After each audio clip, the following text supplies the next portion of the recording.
Yeah, so I was hoping that I would have a finished sweater for you this time. It has been 2 weeks. I have been pretty monogamous, or well, I'm doing sort of sequential knitting. I'm trying to focus on just a couple of different things. One of the things I wanted to talk about this week is project fatigue and how one powers through to the end.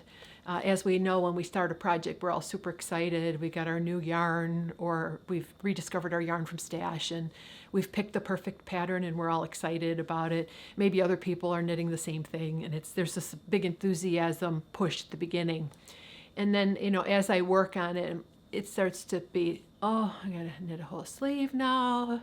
Is this ever gonna be over? That kind of thing. So towards the end, in my philosophical section and life update, I wanted to talk about that project fatigue and how are some of the strategies you use to, push through your projects to completion.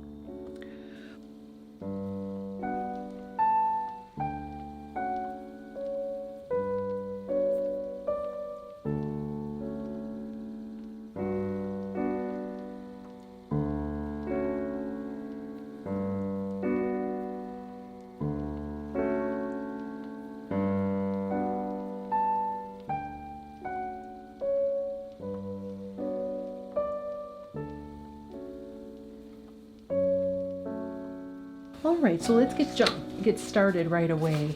How about we talk about spinning this time first? So last time I recorded, I showed you this Romney that I was spinning up. This is Kent Romney. So it's for a UK source. Cover my face. And it's from Wool Fiend. I purchased it on Etsy. I picked up two 4-ounce braids of this fiber, and this represents 6 ounces of a traditional 3-ply yarn. It's quite heavy, quite robust. I'm hoping that it makes a nice pair of socks. And for the last 2 ounces, I have created a gradient using my drum carder. Now, I've heard of people wanting to change the prep or blend their comb top a little bit better before they spin, or maybe even open it up, but they don't want to lose sort of the worsted quality of the preparation and how you can do that on your drum carder.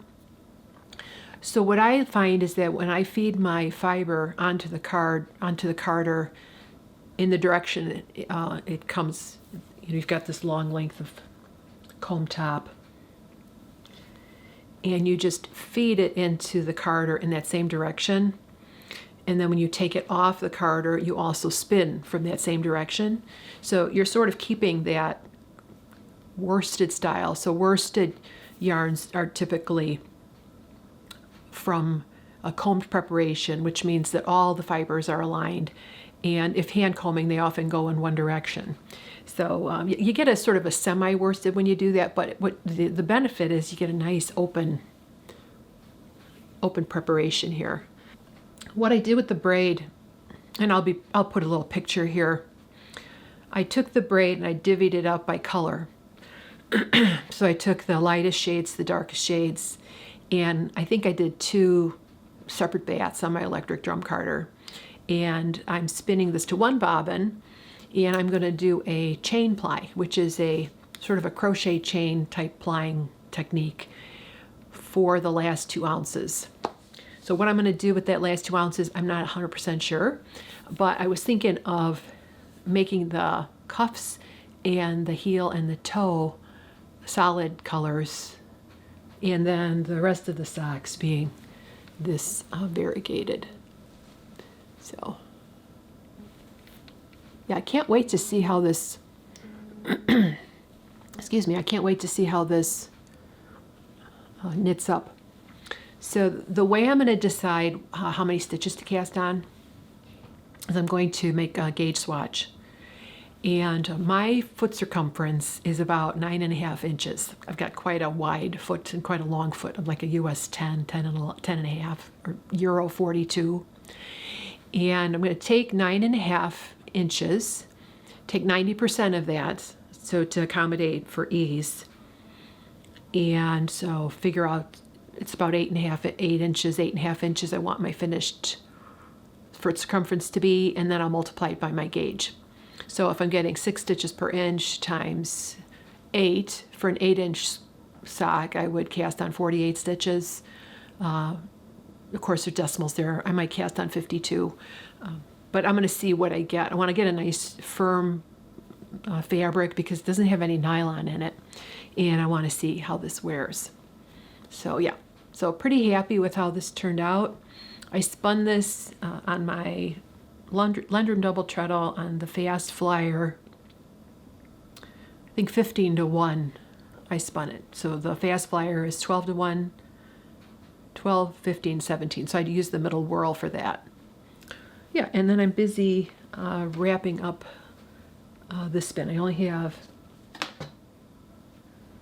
the dark shades left. There's this one goes next, which is quite light, and then they're all the colors of the ocean.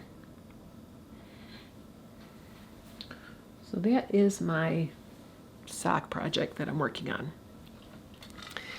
I'm almost finished with my Shetland spin. I purchased a fleece from Eureka Farms last summer. It was a black, pure black Shetland fleece named Hamish. I love when they have names. And I'm just about finished with a sweater quantity from that fleece. It's upstairs on my big wheel. I think I probably have another hour of spinning to do. And then I'm going to ply and do a 2-ply. I'm aiming there for a fingering weight, like a jumper weight, to sport weight. We'll see how thick it is.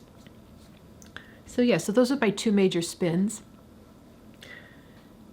So last week I told you a funny haha story about my ill-fated skein that I put in the washing machine and it felted. And I decided that I would go to the dyer that dyed that fiber and see if she had anything that was comparable or similar colors.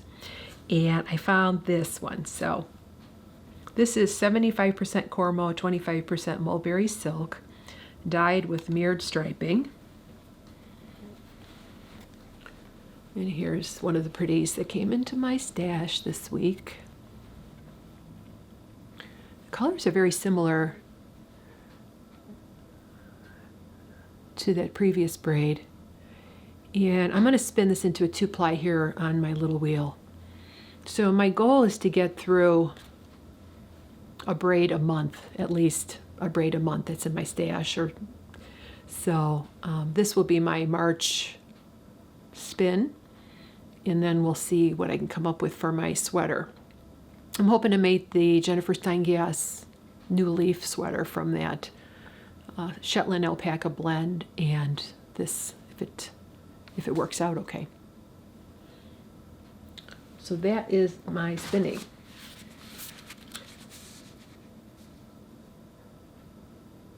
Let's talk about knitting. I'm working on the Berlin blanket by Kate Davies. Again, I'll put a picture here from her page on Ravelry and see what it looks like. It's a modular blanket knit into these lovely little fleur-de-lis flowery squares. I'm using Quince & Co. Chickadee yarn, which is a real plump 3-ply sport weight yarn. Over the years, I've collected a variety of colors. They're very reminiscent of nature and plants. This one's called Apricot. And this was the one I was working on last time I filmed. I finished that one. So to keep me motivated with this project, I am knitting 2 squares per week. That's my goal. If I get another extra one, that's bonus. And then right when I'm ready to cast off, I'll go ahead and cast on the next square. And then I'm being a real good knitter, and I'm weaving in my ends when I finish the squares, so I don't have 60 squares to weave ends in at the end. The original pattern, I think, calls for 48 squares, but I want to make my blanket a little bit bigger. So I finished this one, a beautiful stitch definition a very bouncy 3-ply worsted spun yarn that gives be great for a cable project. And it has a sort of a dry merino feel to it. Yeah, very dry feeling. So I finished the apricot one. Then I finished this one. This is Carrie's yellow. I think Carrie Bostic Kogue was associated with Quince and Company at one point. And here's the yellow. The motif really shows up in these light colors. Really pretty. So there's the second one. And then this week, today is March 6, 2026. It's Friday. And it is a humid and warm day here in Chicago. It's about 70 degrees. And the sun is just trying to burn up some of the dense fog that we've had lately. So this is the one that was just off my needles. This is, the color is Belize, which is a turquoise, light turquoise color. You would be surprised, these little squares contain a surprising amount of knitting. At the end you have 100 stitches, you have 25 on each side.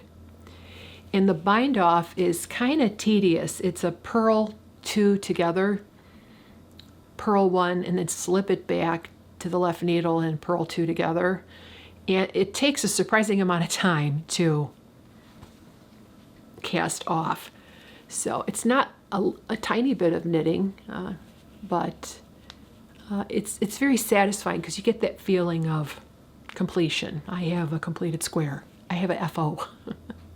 Again, that theme of wanting to finish things but also wanting to start something new. This is nice because you can cast on a new one right away in a different color. And then this is the fourth one of my latest. And this one is Frank's Plum.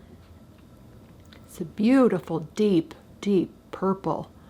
A very cold color, very deep purple. It's just a little tricky casting this one on. So I use the Pinhole Cast On.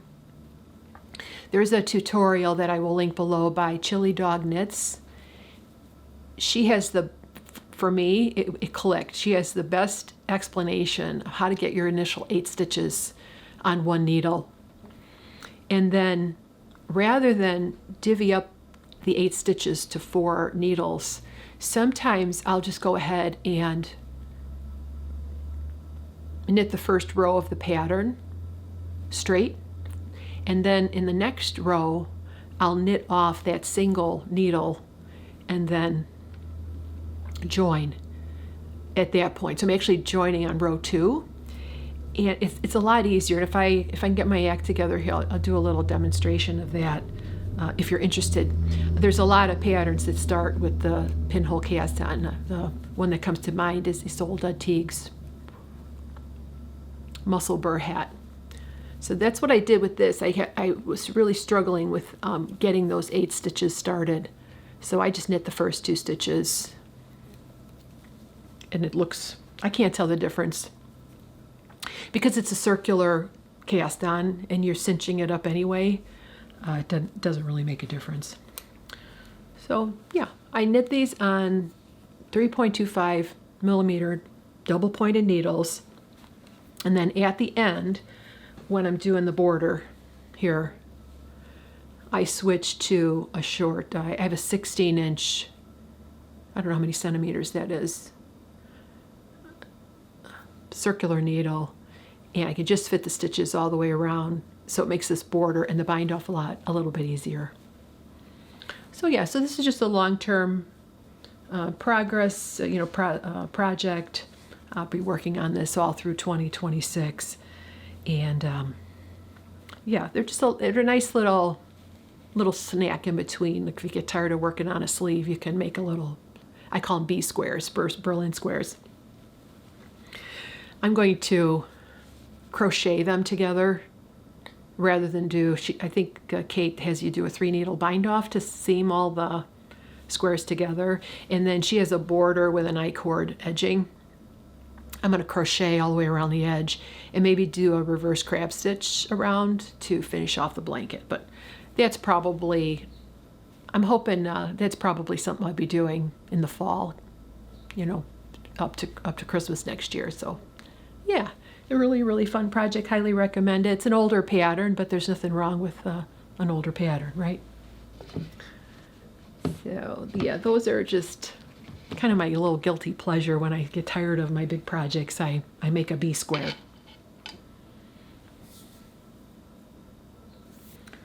All right, let me give you a sweater update. I have a sleeve.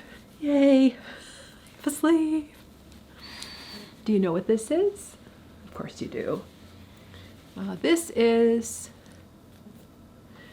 the Rosy Yoke sweater. It's by Lena Holma Samso. And I have a sleeve. You can see all the dingly stitch markers where I do my decreases. I did a 3-inch cuff with the sewn bind off. I knit the sleeve to 16 inches and I did a 3-inch cuff and to accommodate my super long arms. Like I can go up to 20 inches for my sleeve length easily for a long sleeve sweater. And I'm knitting this out of 2 yarns. The first yarn is Eden by Sunday Knits. See that? And it's 5-ply merino. She says it's worsted. It's kind of a light worsted yarn. 50 grams, 125 meters. So 250 meters per 100 grams. The colorway is Dove. And this is, it says lot 00. So I think I've had this. Do you really care about the labels? Probably not.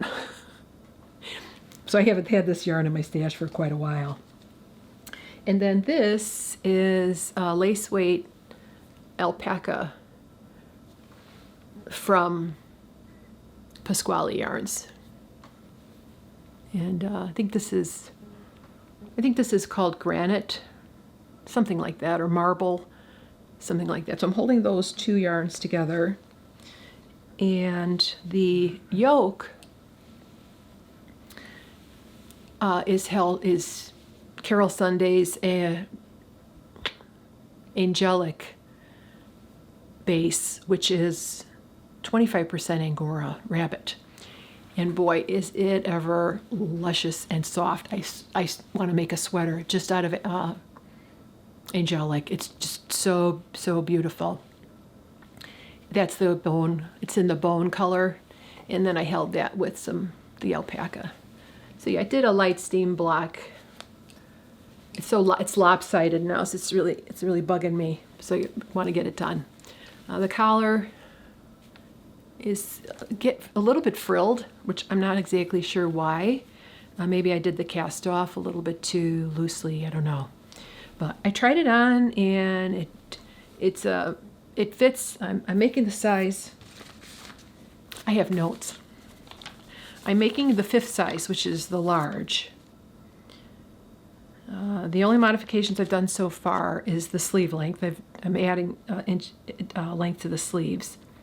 I did a steam block and I measured it, and it's exactly the size of the large. The large is 46.75 inches or 119 centimeters. So yeah, the gauge I got on this was spot on. So it's going to be, for reference, I'm a 38, 39 inch bust. So it's giving me a nice little bit of oversize. People talk about a sweatshirt feeling, just a nice, cozy something to pop on over a t-shirt or wear by itself. So yeah, I'm working on sleeve number 2. I did pick up 2 extra stitches in the corners to try to cinch up any holes that appear. You know, you oftentimes get a hole right here when you're picking up the stitches. And so I picked up extra stitch there to see if it, so far it looks pretty good. But yeah, it's looking like a sweater. You can see. This way I'll finish the sleeve, and then all I have to do is the body, and then the whole thing will be done. So yeah, I'm not sure about the color. I don't know if it kind of washes me out, but it's a very soothing color, and the fabric is really, really no itch at all. Very, very soft. So yeah, so that's my jumper that I've been working on. I made a bargain with myself that I cannot cast on anything new just until I have at least one thing off the needles, because I have some plans, which I'm going to show you about in just a little bit. All right, so what else am I working on knitting-wise?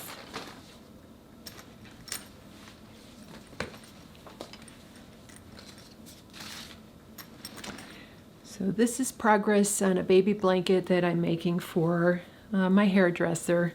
I know you think, oh, my hairdresser, who's almost like a therapist. She's such a sweet, sweet girl. And she's having her first baby. June 29th is her due date. So I've got 2 appointments with her before her due date, and I'm making her this blanket. I started it right away when I found out she was pregnant. This is, let's see, I can show you here. This is the Sweet Pea blanket. It's by, I'll put the designer's name below here. It's made out of UU woolly worsted yarn. I had this in my stash. I had a 10-pack, and I think I bought it somewhere where it was on discount, and I thought, oh, that'll make a nice blanket. And that was like 10 years ago. So I dug it out, and I thought, I'm making her a blanket out of this wool. It is really, really pretty yarn. The pattern calls for, oh, excuse me. The pattern calls for 10 balls. And if there's anything that's, my one kind of critique of the yarn is this small put up. So it's a worsted yarn, and it comes in 95 yard or 86 meters and 50 grams. So it's these teeny little balls, and I have so many ends to weave in. I have resorted to the magic knot for the last couple, and I put a little fray check in there just to make sure it won't come apart, because I'm going to have like a gazillion ends to weave in. I did pick up 2 extra balls because I'm making the blanket a little bit longer. The blanket I cast on the recommended number of stitches, 138 stitches. I went down a needle size. It calls for a 6.5 millimeter, but I'm knitting mine on a 6, which is a US 10. And I'm doing some extra repeats. The finished dimensions are supposed to be 44 by 38 with a light blocking, according to pattern, but there's no way I was going to get that length. Probably because I went down a needle size. So I picked up a couple extra balls here, and even despite the many years that have passed, it's the vanilla colorway, so it's just, you know, it's matching just perfectly. So I heard a funny quote yesterday. I think it was on Reddit, and somebody said, know that when you receive a knitted object, half of it was knitted with love, or something like that. Or she said, know that halfway through this project, it was no longer being knitted with love. I mean, I thought that was so funny, because I'm still knitting it with love and thinking of Lorena, and, you know, praying for a safe delivery for her little boy. I found out she's having a boy. But boy, at the end of the project, you're just like, I can't wait to get this done. I just want it done. So again, that theme of powering through to finish a project. So, but isn't it sweet? It's very, very, it's just stretchy, and it's got some texture to it, but it's very, very soft. It's a superwash wool. I think I mentioned this last time. It's a superwash wool, and sometimes superwash has all the life just kind of taken out of it, with the processing. But this wool is just beautiful. Look it's here. Super, super stretchy. And I even found, knitting with it, I even found a little teeny piece of hay in it. So, I'm surprised that it's superwash. I think maybe they use a more eco-friendly or a less harsh. But boy, if this came in a cone or a bigger put up, I would break my rule of not knitting with superwash for garments. I would definitely make a garment, but yeah, perfect for baby knits. And they have a lot of pretty sweet colors on the website. It's a small yarn producer. I think this is made in Italy, but yeah. So yeah, I'm really excited about getting this finished. I have, as I said, I only have about 50 grams left to knit. So I'll have enough. I know I'll have enough. So yeah, that's been my other, that's been my other ongoing project. And if I could only get those two things done, if I could get my rosy yoke done and the blanket done, I would be so, so happy. Because I want the new. I want to cast on something new. All right, so let me show you some pretty things that came my way since last time we spoke. Okay, so I talked about the braid of fiber.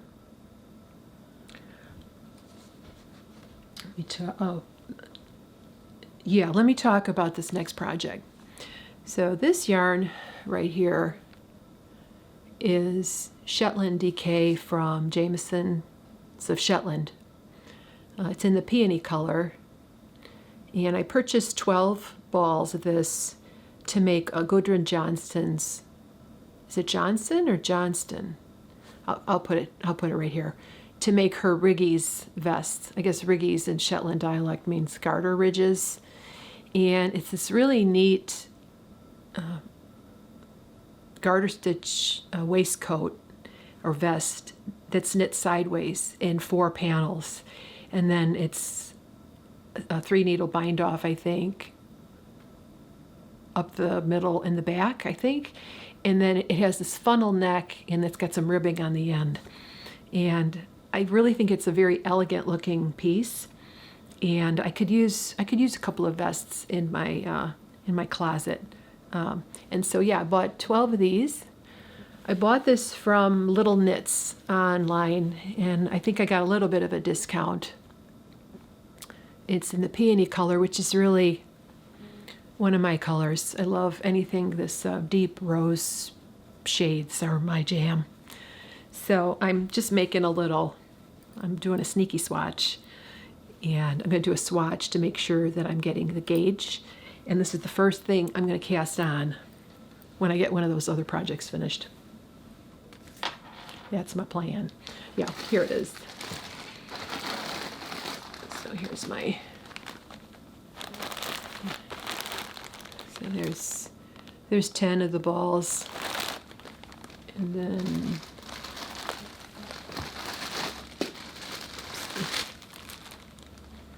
I got 2 extras here.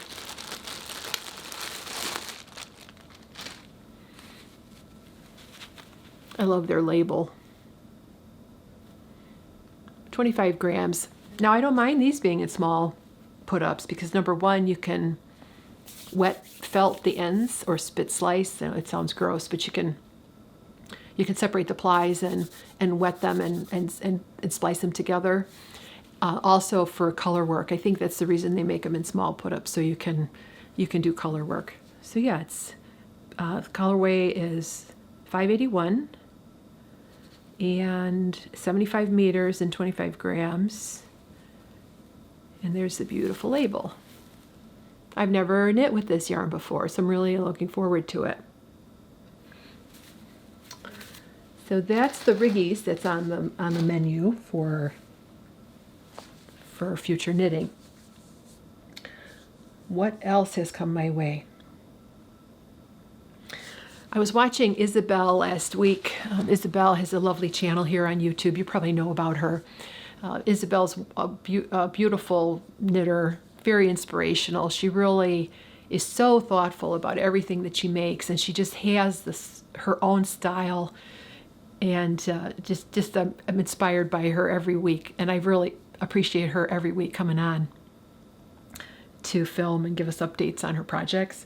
But she was talking about this sweater from the new 52 Weeks of Sweaters book that has this roses motif, and she says she's just sort of in love with this poppy red, light blue, white trio of colors. So, and I agree. So what I did is I went to Pearl Soho, and they were having a sale. They always have sales, I guess. Pearl Soho always has sales on their yarns, so never buy anything at full price on their website. And I picked up these 3 shades. I'm not going to make that sweater, but what I am going to make with these, I bought 2 of the Pale Oats colorway. This is linen quill. 50% fine Highland wool, 35% alpaca, 15% linen. And this is, I think this is called, yeah, Pale Oats. So I bought 2 of these. And this is light cerulean. Beautiful pale sky blue. The red with this pale blue, I think looks so pretty. So I'm going to make the NYX, the NYX shawl by Natasha Hornby. Should I be casting on another Natasha Hornby shawl? No, because I have the Mar shawl still on the needles, so I'd really need to finish that. But her NYX pattern looks really interesting. It's an older pattern, again, it's not a brand new release. It has fisherman ribs, and it has slip stitches and a bunch of different textures. And I bought enough yarn to make that shawl. And then with the leftovers, I want to make the Isla shawl, which is the little tiny shawlette, if I have leftovers, which I should. So yeah, let me give you this. So it's a poppy red. It's very orange and orange red. Yeah, I think it looks just beautiful next to the blue. So that's on the agenda. What else?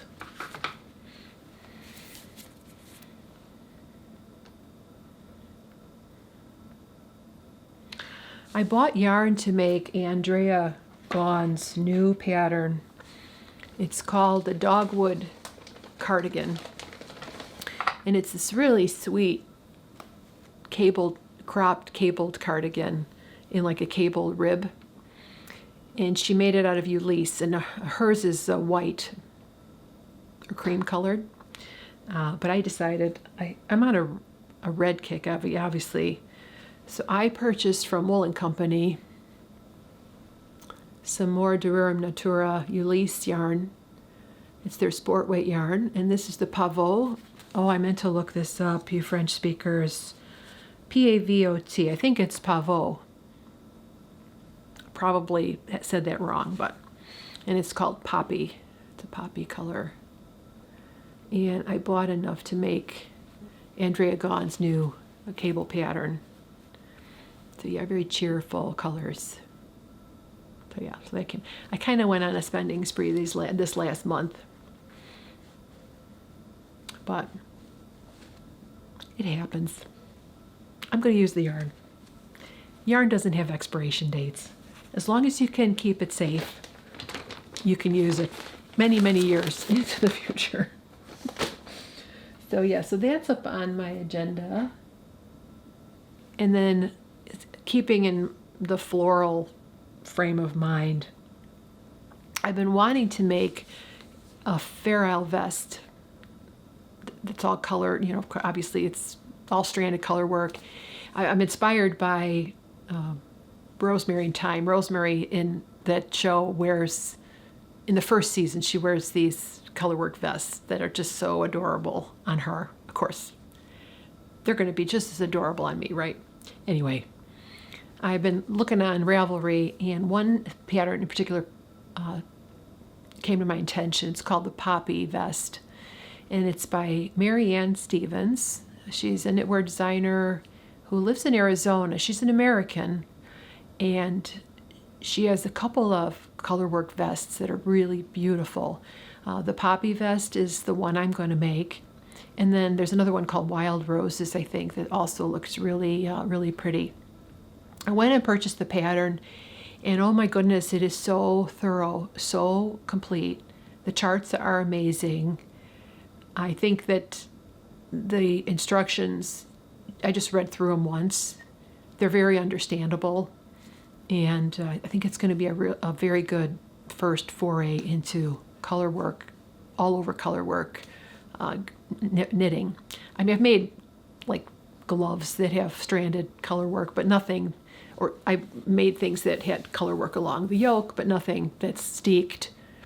So the armholes are steeked, the neck hole is steeked, and she doesn't use any reinforcement because she recommends Jamieson's yarn.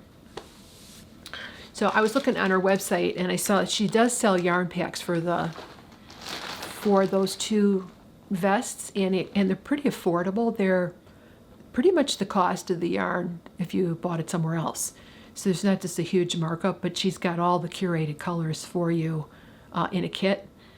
But I pulled together some yarn from my stash, and then I did order a handful of colors from Schoolhouse Press, which is in Wisconsin. It's Meg Swanson's company, Meg Swanson being the daughter of famous Elizabeth Zimmerman.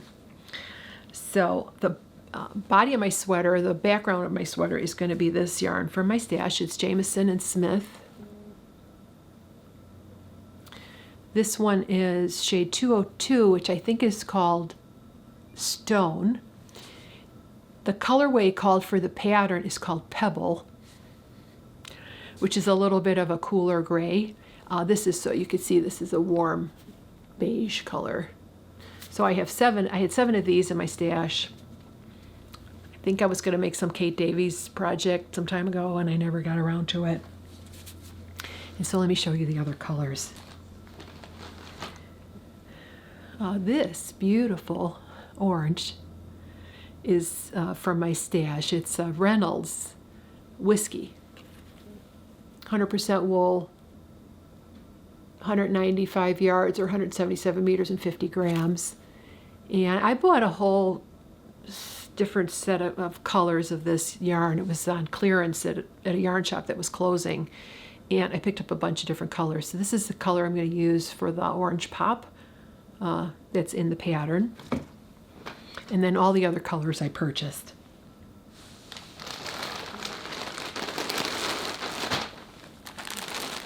Excuse the crinkling here. What I really love about these Jamieson yarns is the heathered quality. You look at this and you think, oh, it's teal, but it's like, no, there's the green, there's the blue. It's like optical mixing. So this is called Blue Love It, color 232. So I have 2 of those, I think. I think I only have one of. I have enough balls to make the pattern. This one is color 151. It's called Titanic.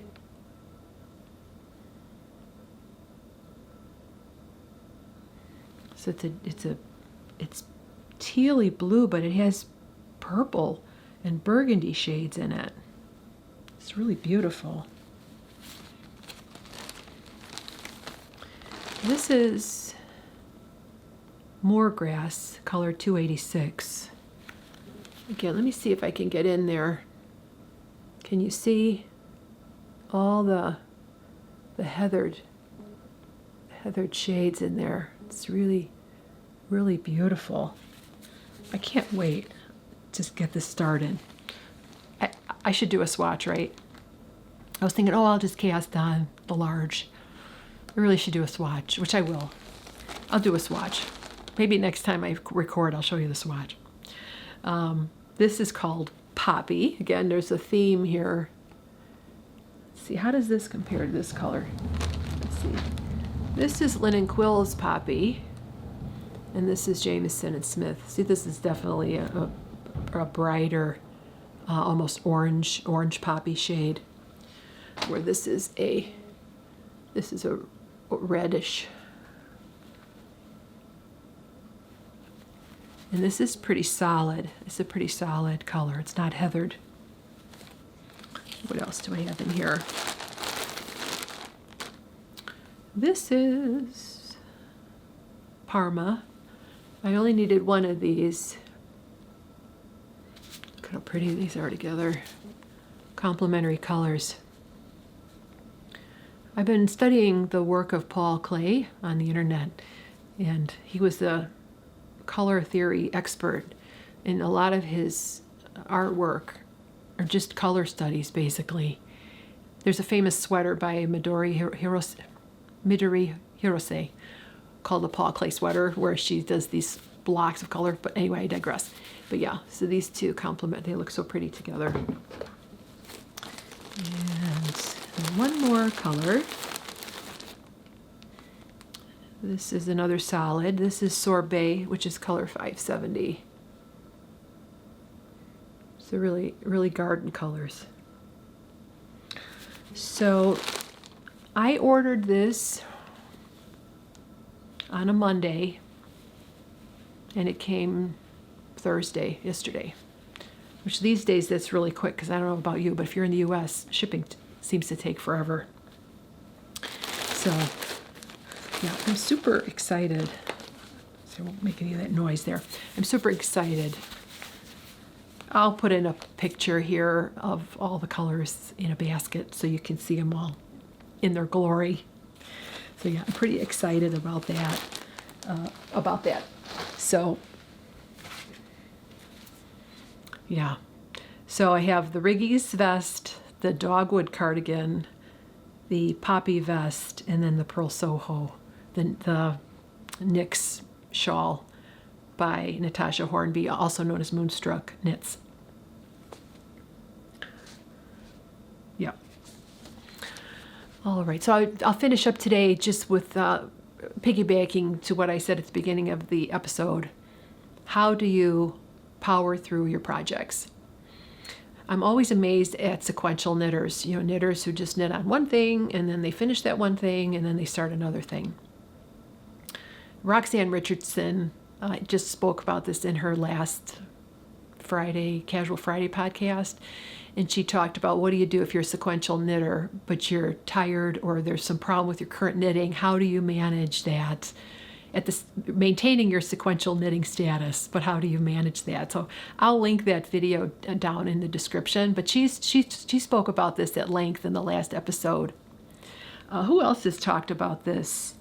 Rachel from Wool and Spinning was just talking about project fatigue, and how long-term projects become kind of a slog, and how do you keep your discipline in moving forward. How do you finish things? I mean, obviously you just say, you know what, I'm going to work on it every day until it's done, and don't cast on anything new. So that would be the simple solution. But for me, the potential of a new yarn is just overwhelming. I just want to cast on the new thing. And then I end up with 4, 5, 6, 10 things in a pile that never get done. And, I feel the march of time. I feel my age. I'm not getting any younger here. I really want to finish some things. I don't want to leave just a bunch of unfinished sweaters and objects, projects just laying around. So I've been a lot more focused and disciplined on my projects of late, but still, it's the lure of the new is pretty powerful. So yeah, I think PJ Knits was talking about focusing on, focus on your projects, focus on things you really, really want to knit. How do you maintain your enthusiasm for your current project? you can always, make a deal with yourself that, you figure I'm going to knit an inch on this sweater today. Every single day I'm going to knit 1 inch on this sweater, and eventually it will get done. So maybe putting the projects in a manageable time frame, sort of a project blog. I notice when I write things down, what do I want to work on today? If I set goals for myself, if I say I want to finish, all the decreases of my sleeve today, and then I can feel like I've accomplished something. And when you work something top down, all in one piece, it really, it's a long time before you can feel like you have something done. So if you can sort of manage it and say, I knit the collar today, that's a finished object, So yeah, I'd love to hear what you have to say about project fatigue and what keeps you motivated. I know when I'm knitting for someone, I will stick with the project. I made my son a sweater this fall into Christmas. He really wanted a sweater, and I've never knit anything for him, and he never expressed any interest in having anything knitted. So I knit on that thing, and I made the sleeves too long, and then I ripped them out again, and I worked on it pretty much exclusively and did get it done within a reasonable amount of time. So maybe that's the secret, knit for somebody else. But yeah, let me know your thoughts on project fatigue and managing your project queue in the comments below.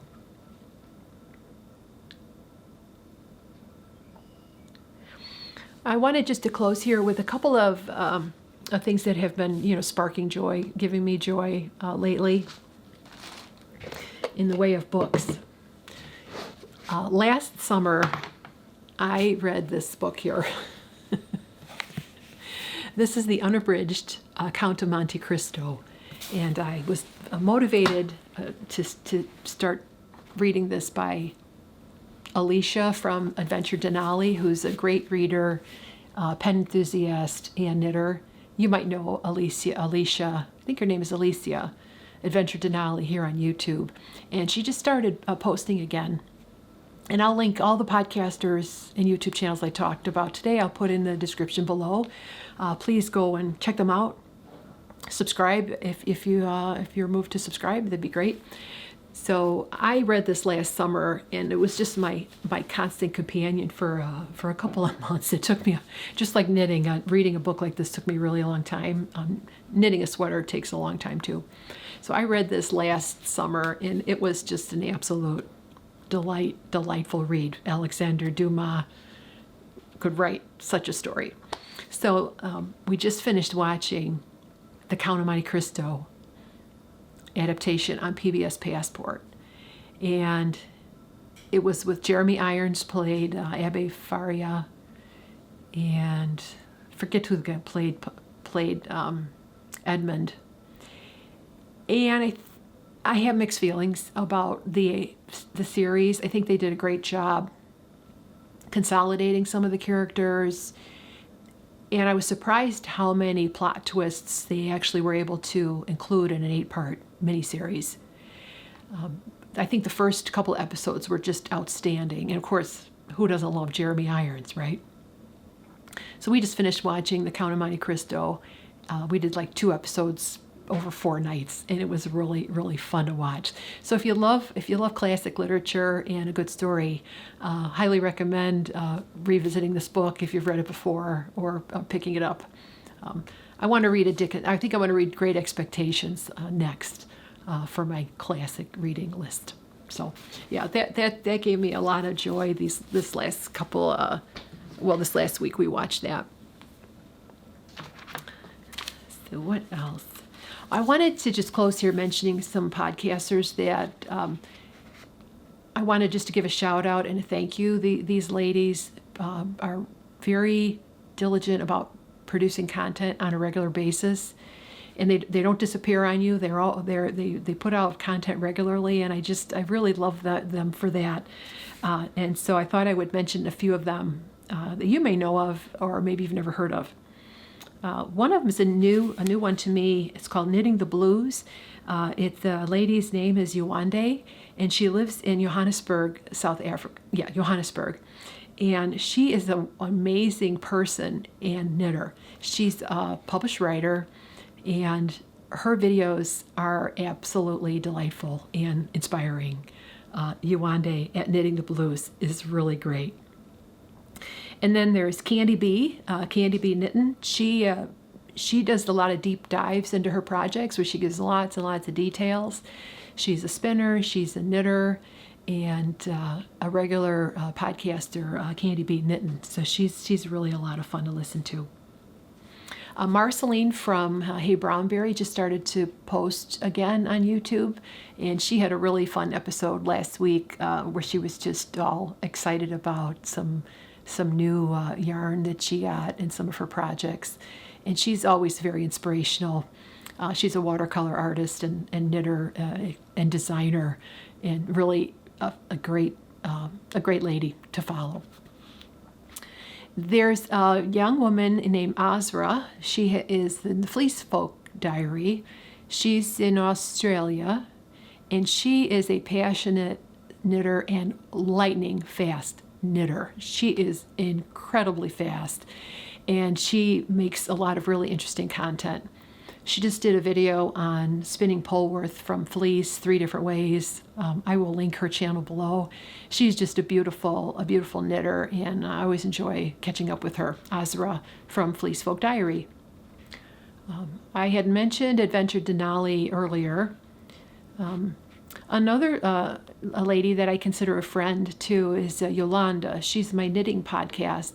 I think she's been podcasting for about 10 years.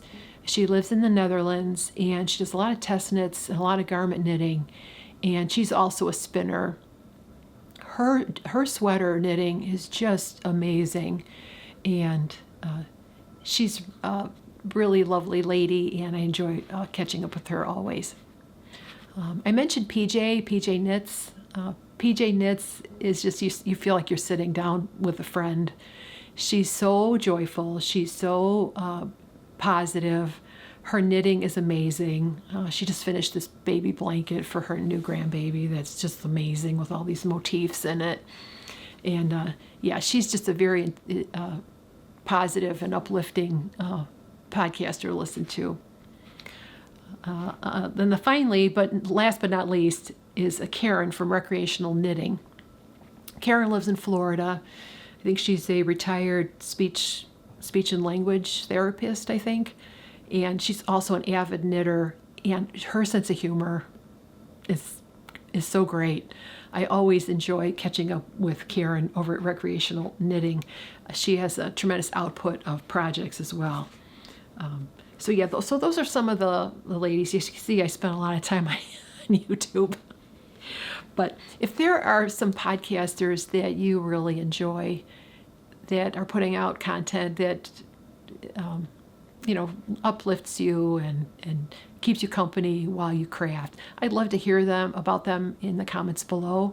I'm sometimes hesitant to do shout outs of podcasters because I know there's some that I'm watching that I forgot to mention. But yeah, those are just some of the channels that I really, really appreciate. All right, so I think I'll close for today. I hope you have a great week ahead, and I will see you soon in the next video. Take care, friends. Bye for now.